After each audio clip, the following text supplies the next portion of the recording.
یقیناً آپ جانتے ہوں گے کہ لال حویلی ایک مرتبہ پھر میڈیا اور سوشل میڈیا کی زینت بنی ہوئی ہے۔ ناظرین، جب سے خان صاحب نے اسمبلیاں ڈیزالو کی ہیں تب سے مراسلہ سرکار کی انتقامی کارروائیاں اپنے عروج پر ہیں۔ فواد چودھری صاحب کے بعد اب شیخ رشید احمد صاحب کے گرد گھیرا ڈالنے کی کوششیں کی جا رہی ہیں۔ آپ کے علم میں ہے کہ ان کی لال حویلی کو سیل کر دیا گیا ہے، تقریباً اس کے 7 یونٹس سیل کر دیے گئے ہیں۔ شیخ رشید صاحب نے اس کو محض حکومت کی انتقامی کارروائی کا نام دیا ہے۔ ناظرین، لال حویلی کے ساتھ شیخ رشید صاحب کا رشتہ کافی پرانا اور بڑا عجیب سا ہے۔ شیخ صاحب جب حکومت میں نہیں ہوتے تو لال حویلی ملکیت کا کیس ہمیشہ خبروں میں رہتا ہے، اور جب وہ حکومت میں ہوتے ہیں تو یہ کیس کہیں دفن ہو جاتا ہے۔ اور اسی طرح لال حویلی کا بھی معاملہ اس سے مختلف نہیں ہے۔ ناظرین، کبھی رات کے اندھیروں میں یہاں حسن و جمال کے مدح سراؤں کی بھیڑ لگا کرتی تھی، سرتال کی محفلیں سجتی تھی، جبکہ اب یہاں سیاسی شطرنج کی بساط سجتی ہے۔ ناظرین، آج کی اس ویڈیو میں ہم اس حویلی کی مکمل داستان جاننے کی کوشش کریں گے اور اس حویلی کے ساتھ جڑے سارے راز آپ کے سامنے رکھیں گے کہ آخر ایک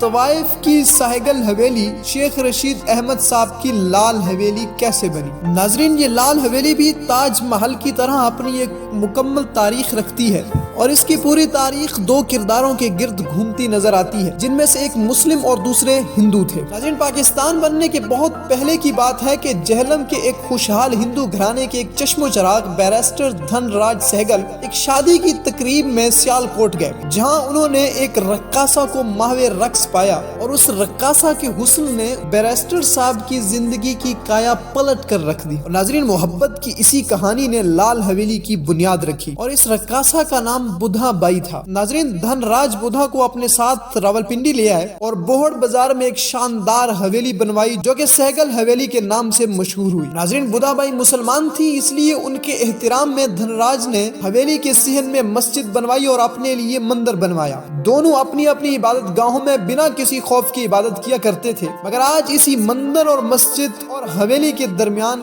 کئی عمارتیں حائل ہو چکی ہیں۔ ناظرین، بدھا بائی حویلی میں آنے کے بعد صوم و صلات کی پابند ہو گئی تھی۔ آہستہ آہستہ گانا سیکھنے والوں کی تعداد میں کمی آتی گئی اور بدھا بائی سے اسلامی درس لینے والے بڑھتے چلے گئے۔ ناظرین، جب پاک و ہند کا بٹوارا ہوا تو دھن راج نے حویلی بدھا بائی کو سونپی اور خود خاندان کے ہمراہ انڈیا چلے گئے، جبکہ بدھا بائی یہاں اکیلی رہ گئی۔ دھن راج سہگل نے بہت کوشش کی بدھا بائی کو اپنے ہمراہ لے جانے کی، مگر انہوں نے یہاں رہنا ہی مناسب سمجھا۔ ناظرین، دوسری طرف عدالت نے اس حویلی کو متروکہ ملکیت قرار دے دیا، جس کے بعد حویلی کے 20ویں حصے میں صرف وہی حصہ بدھا بائی کو مل سکا جو آج لال حویلی کہلاتا ہے۔ اس کی وجہ یہ تھی کہ عدالت میں بدھا بائی سے جج نے کہا کہ وہ اپنا بیان دے دیں کہ وہ ہندو ہو چکی ہے یا دھن راج مسلمان ہو چکے تھے۔ ناظرین، اس دوران 2 بار عدالت کی سماعت ملتوی ہوئی کہ بدھا کو یہ بیان دینے پر قائل کیا جائے اور پوری حویلی صرف انہی کے حصے میں آئے، مگر انہوں نے عدالت میں کہا کہ we have shared everything except religion، یعنی مذہب کے سوا ہم نے سب کچھ بانٹا،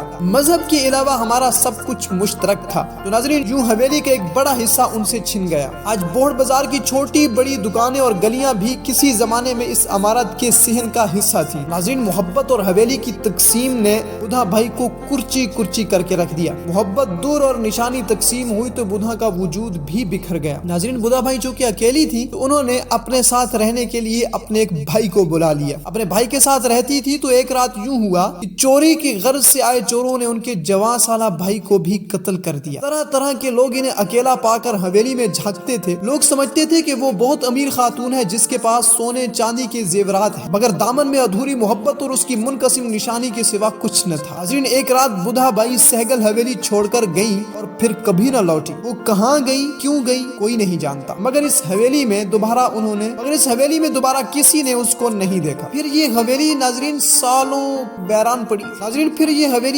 ویران پڑی رہی، کیونکہ خوف کے مارے کوئی بھی اس کا خریدار نہیں بننا چاہتا تھا۔ ناظرین، وہ وقت بھی آیا جب سہگل حویلی کو لوگ جنوں کی حویلی کہنے لگے۔ کسی کو یہاں پائل بجتی سنائی دیتی تو کسی کو بدھا بھائی کے کہہ کے۔ ناظرین، شیخ رشید صاحب حویلی خریدنے کے حوالے سے بتاتے ہیں کہ کافی عرصہ ہمیشہ گمنامی میں رہنے والی سہگل حویلی کو کشمیر سے آئے ایک خاندان نے 2,18,000 میں خریدا۔ پھر خریدنے والی نے شیخ رشید صاحب کو 5.5 لاکھ میں حویلی بیچ دی۔ جو سہگل حویلی کوڑیوں کے بھاؤ خرید لی گئی ناظرین، اس کے بعد شیخ رشید صاحب نے اس کو سیاسی سرگرمیوں کا مرکز بنا دیا۔ یہ ممتاز سیاست دان کو دعوت سخن دینے والی بالکنی بھی توجہ کا مرکز رہی ہے۔ اس بالکنی میں نوابزادہ نصر اللہ، نواز شریف اور الطاف حسین جیسے سیاستدانوں نے عوامی اجتماعات سے خطاب کیے ہیں۔ شیخ رشید صاحب نے حویلی کی تزئین و آرائش میں لال رنگ کی کشمیری لکڑی کا استعمال کیا۔ نئے رنگ و روپ میں ڈھالنے کے بعد لال حویلی اسے نام بھی نیا دیا گیا۔ یہ نام بھی شیخ رشید صاحب کا ہی دیا گیا ہے اور حویلی پر چسپاں اس نام کی تختی بھی سن 80 کی دہائی میں لگائی گئی تھی۔ یوں بدھا بائی کی سہگل حویلی شیخ رشید صاحب کی لال حویلی بن گئی۔ حضرت شیخ صاحب نے مزید بتایا کہ بدھا بائی کا ڈانس گھر آج بھی موجود ہے، جبکہ وہ 2 کمرے جن میں وہ رہا کرتی تھی ان پر پرانے قفل پڑے ہوئے ہیں۔ شیخ رشید صاحب نے بدھا کا بیڈ جس پر عدالت میں دیا جانے والا بیان کنندہ اپنے کمرے میں سجا رکھا ہے۔ ناظرین، بدھا بائی کے لیے بنائی گئی مسجد اب بازار کے رہائشیوں کے استعمال میں ہے، جبکہ مندر کی حالت مخدوش تر ہے جس کا کوئی والی وارث نہیں۔ شیخ صاحب کی لال حویلی کو اب جزوی طور پر سیل کر دیا گیا ہے، لیکن وہ اپنی نجی اور سیاسی محفلوں میں ایک جملہ اکثر کہا کرتے ہیں کہ اگر مجھے چوائس ملے کہ زندگی یا لال حویلی تو میں لال حویلی کو چن لوں گا۔ ناظرین، ہم نے آپ کے سامنے انتہائی اختصار کے ساتھ لال حویلی کی مختصر سی تاریخ آپ کے سامنے رکھی۔ امید کرتے ہیں آپ کو پسند آئی ہوگی۔ کمنٹس کر کے اپنی فیلنگز ہمارے ساتھ ضرور شیئر کیجیے گا۔ غور سے سننے کا بہت شکریہ۔